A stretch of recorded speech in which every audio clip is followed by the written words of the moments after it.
9 meses del inicio de este gobierno, rindo cuentas a la nación. Desde el 1 de diciembre me comprometí a impulsar con decisión los cambios de fondo que necesita el país. Expresé que no solo veníamos a administrar, sino a transformar a México. Al comenzar esta administración, había dos opciones: mantener la inercia o emprender cambios de fondo. Hoy queda claro, hemos optado por la ruta de la transformación. Es un camino exigente, arduo, que nos demandará grandes esfuerzos, pero también es el único que nos llevará al México que queremos construir. Bienvenidas y bienvenidos, gracias por estar en este programa nuevamente y gracias a León Bendesky, economista y articulista de La Jornada, que está aquí en esta mesa para analizar este mensaje con motivo del primer informe del gobierno de Enrique Peña Nieto. León, gracias por estar aquí, bienvenidos. Gracias, Alberto Asís Nasif, profesor investigador del Centro de Investigaciones y Estudios Superiores de Antropología Social, CIESAS, por estar aquí, Alberto, con un propósito. Gracias por estar aquí a los dos. Bueno, pues el día de hoy se presentó este mensaje ante los medios de comunicación de Enrique Peña Nieto, delineando los grandes ejes de lo que ha sido su gestión a lo largo de estos 9 meses. El primer informe de un gobierno priista después de haber estado 12 años fuera de la presidencia y la república. Bueno, entre analizar el informe mismo, que les propongo nos den sus puntos de vista, más que el informe, el mensaje sobre el informe, porque el informe se acaba de divulgar, digámoslo así, después del mensaje. Y los propios acontecimientos, al final de cuentas, ¿cómo viste, Alberto, lo que se transmitió el día de hoy a las 10 de la mañana? Creo que hay una suerte como de supuesta modernidad, pero revestida del viejo régimen. Es decir, se hizo en Los Pinos con un público cautivo, ahí todo el auditorio muy controlado, pero tiene todas las marcas de los viejos informes de gobierno que hacían los presidentes del PRI. Es decir, es un país que va muy bien, están las cifras que lo apoyan, estamos tan bien que vamos a estar mejor con las reformas que vienen, no reconoce ningún problema grave, no hay ningún hecho que lo haga trastabillar o repensar la estrategia.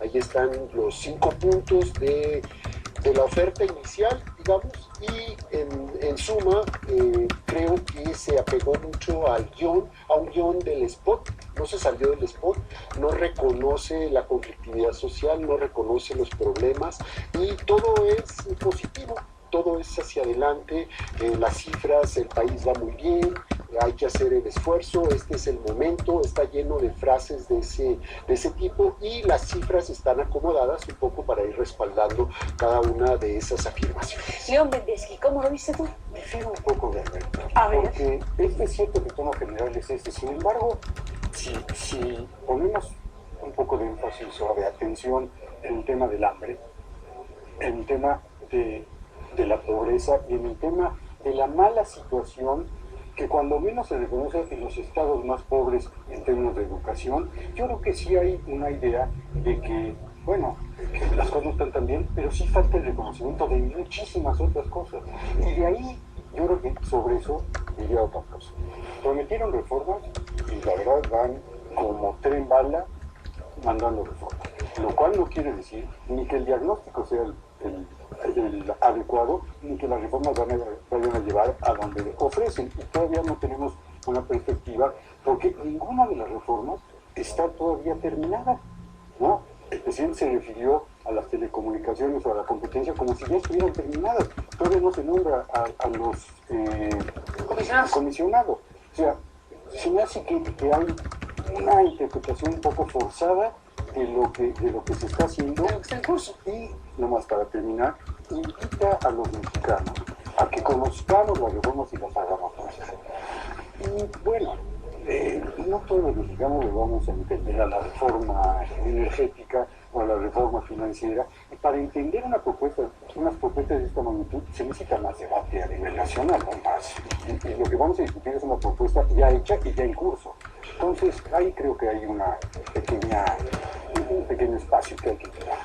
Ahora llega Peña Nieto a este primer informe de gobierno Alberto León con el tema magisterial, con el conflicto magisterial como lo más candente en este momento.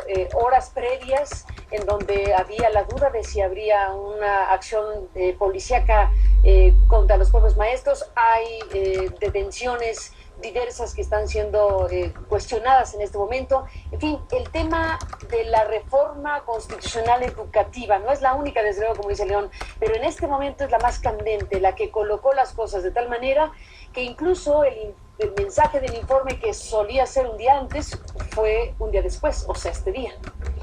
Ese contexto es el que, digamos, está acompañando este mensaje, este contexto marcado precisamente por una presencia de maestras y maestros que no parará, según han dicho, porque por lo menos el próximo miércoles esperan grandes manifestaciones. Llega así, en un contexto difícil. Sí, yo creo que hay una puesta... de gran tensión, digamos, ¿no? Una puesta en marcha de esta reforma. Parece ser que el hecho de que se haya postergado, ¿no? De alguna manera generó malestar en varios sectores, y entonces era una exigencia de decir, tienen que retomar la iniciativa política y lanzar como el primer minuto de del nuevo periodo ordinario esta reforma que quedó pendiente, ¿no? Había como una suerte de mandato, y a estos maestros locos pues hay que aventarles tanquetas con agua para que se quiten y dejen de molestar. Yo creo que en efecto el ánimo social en la capital pues fue de estos días fue muy impresionante, es decir, movilizaciones que lograron cercar el Congreso, que lograron marchas, y que lograron, yo creo que mostrar que había ido la reforma sin una buena negociación de fondo, es decir, que ahí había problemas importantes, y que no solo simplificando las cosas es que no se quisieran evaluar los maestros, sino que esta reforma trae un contenido laboral muy importante que se está ahí velando un poco. Y entonces lo que hicieron ayer fue, en efecto, retomar algunas de las cosas que se habían hecho de las negociaciones, pero sacar la reforma, como dar el marco y el campanazo para que el mensaje de Enrique Peña Nieto tuviera ese contexto, es decir, estamos otra vez en marcha y no nos van a detener ni nos van a inhibir. León, este asunto de los maestros es un poco echarles la culpa de un sistema educativo que se ha ido degradando durante décadas y del cual el principal responsable es el PRI. Y no tengo que hacer mucha historia porque la gente conoce este tema. Y la ironía viene un poco en que la SEP publica libros de texto con faltas de ortografía. Entonces, ¿quién va a evaluar? Porque ahí se abre un poco la situación, y quién evalúa a los evaluadores, ¿no? Ese es uno. Dos, la ironía también es que ayer, en esta gran discusión tan forzada que hubo en la Cámara de Diputados, al diputado Monreal le gritaban una clase de cosas soeces que, si se debate en la reforma educativa, pues tengan un poquito de cordura, ¿no? Sean educados, porque si no el ejemplo que le están dando a la gente que se va a ir a educar con estos maestros que van a ser evaluados, pues ya perdió toda finura, ¿no? Eso no es democracia, eso es porquería. volvemos después de la pausa en esta otra parte de la conversación. Volvemos.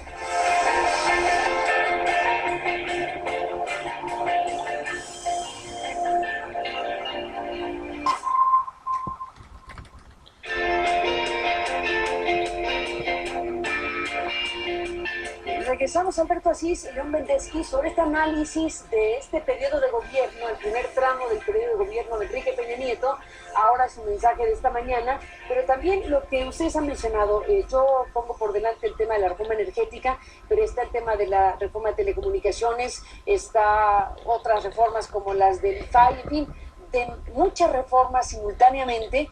Y la pregunta es si, por ejemplo, tomamos como referencia lo que ha movilizado la reforma educativa, ¿qué esperar, León, de la reforma energética? Y lo que uno esperaría fuera un gran debate nacional que lo merecería el tema, desde luego. La reforma energética tiene un contenido muy popular, ¿no? Y se vio el sábado con la manifestación encabezada por el ingeniero Cárdenas. Hay ahí mucha historia de por medio que no se puede sacudir como una pelusa del saco, ¿no? Entonces, pero la reforma energética va muy ligada con la reforma financiera y la reforma hacendaria. Son un mismo paquete. Y no va a pasar lo mismo con la reforma hacendaria y financiera porque es muy técnica, porque son miles de páginas para leer, porque no ha habido debate público al respecto. Y la idea de que la reforma financiera va a aumentar el crédito y bajar las tasas de interés es muy cuestionable en un ambiente con tan poca competencia en el sistema financiero mexicano. Y la reforma hacendaria, pues lo que la gente está esperando es la cuestión de los impuestos, ¿no? Porque si le quitas a Pemex la capacidad de pasarle 30% del ingreso al gobierno federal, pues de algún lado tiene que salir el dinero y no va a salir en 6 meses de los nuevos contratos. Entonces, ¿va a aumentar el impuesto sobre la renta? ¿Va a aumentar el IVA?